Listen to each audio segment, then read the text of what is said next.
In the world of luxury, few names carry the same weight as Rolex. Today, the brand is valued at nearly $8 billion, but its story is far more gripping than its price tag.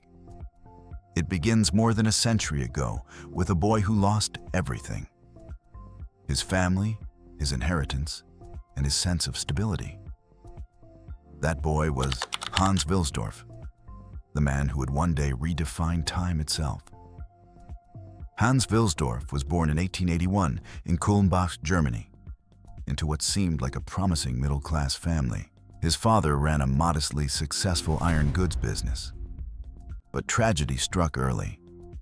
By the time Hans was just 12 years old, both of his parents had died, leaving him and his siblings orphans.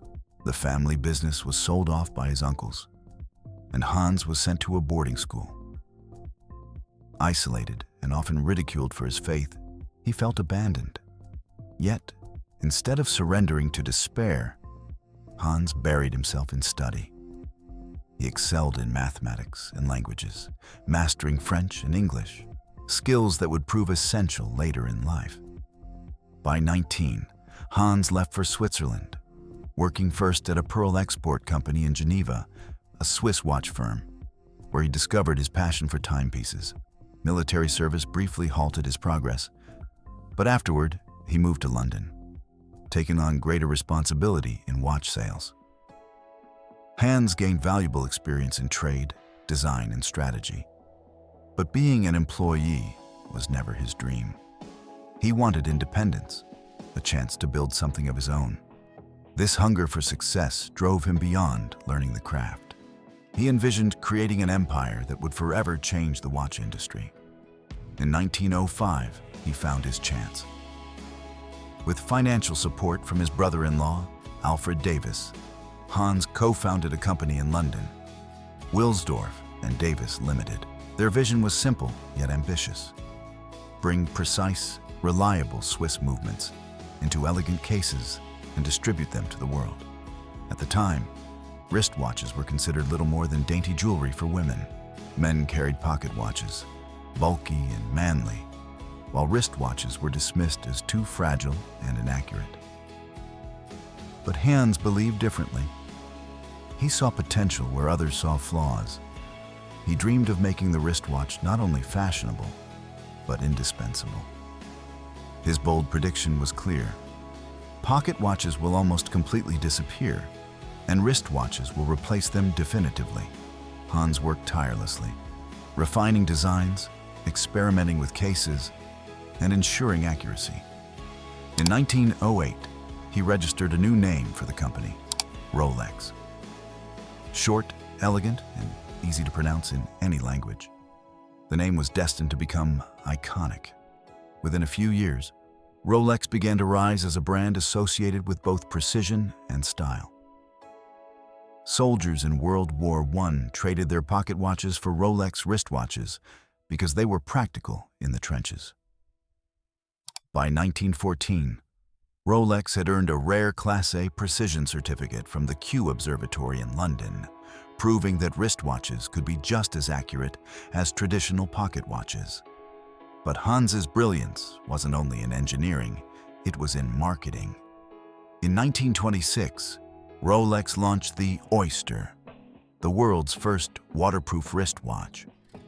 Hans knew that simply claiming his watch could withstand water wasn't enough. He needed a spectacle.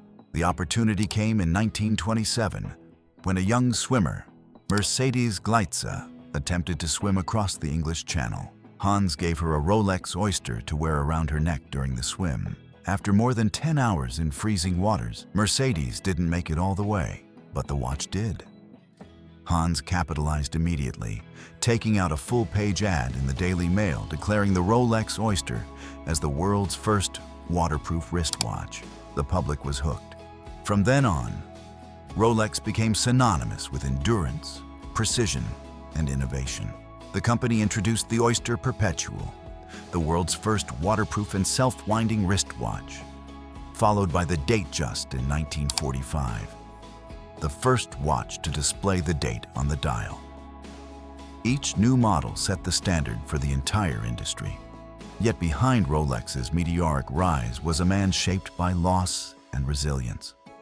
Hans faced setbacks during both world wars, struggled with anti-German sentiment in England, and endured personal tragedy when his wife passed away in 1944. Instead of letting grief consume him, he created the Wilsdorf Foundation, ensuring that Rolex would one day be owned not by shareholders, but by a trust dedicated to charity.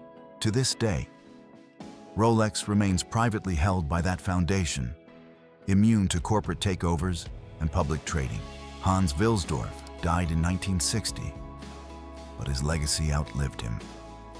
Rolex became more than a watch. It became a symbol of achievement, worn by world leaders, explorers, athletes, and visionaries. Rolex proved itself time and again as a companion to history makers, and it all began with a boy who lost everything.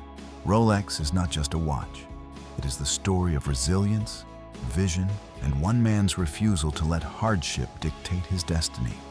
If you enjoyed this story, make sure to like this video, subscribe for more incredible journeys, and comment below what story you want us to cover next.